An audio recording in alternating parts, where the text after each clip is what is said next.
Gene Roddenberry, the man who created the phenomenally successful Star Trek franchise, got it right the first time. We will have a Star Trek future. But not at first. This is because the first order of business will belong to Mother Earth, the giver of all life. As the volcanic ash and dust settle from our atmosphere and rains wash the land clean, Mother Nature will begin rebuilding the food chain at its most basic level. And from there, life will be restored upwards throughout the entire food chain. Our continents will offer us new farmlands, and they will yield a bounty of nourishing new crops. And we'll put them to very good use. In the years beyond Planet X in 2012, we'll rebuild, but slowly at first. Those who survive will want to study the mistakes of the past for the sake of future generations. Of course, there will be the obvious errors. For millennia, humankind has always believed that money was the root of all evil. We know that monetary systems are based on artificial financial schemes that serve the greed of a few by enslaving the many.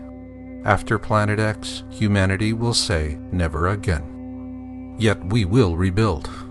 Not with a monetary system, but rather with a resource-based system that will help us do exactly what Gene Roddenberry envisioned when he first created Star Trek.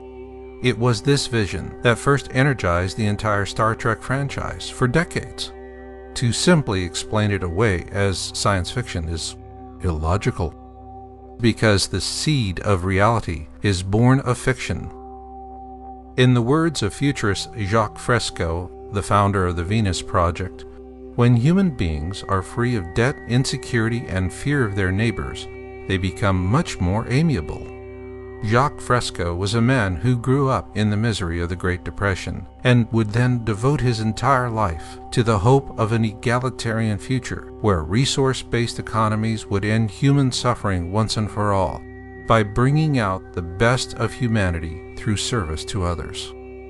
Those steadfast souls who survive the coming tribulations of Planet X will realize the greatest hopes of those who have inspired us with their vision of the future, such as Gene Roddenberry and Jacques Fresco. And we're going to need that vision and hope if we are to survive as a species, for the days of Mother Earth are numbered. Knowing that, we will begin colonizing our own solar system in preparation for the most important step in our survival as a species. Using what we have learned, we will leave this solar system to colonize new Earths all throughout the galaxy. In some distant time, our descendants will bid farewell to the birthplace of our species. Like all things, it too must come to an end. When it does, our descendants will mourn its passing as they celebrate our courage. In the difficult years ahead, each of us has to be in it for the species, because 2012 is about evolution. For more information about Planet X in 2012, you can visit Your Own World USA, that's YOWUSA.com.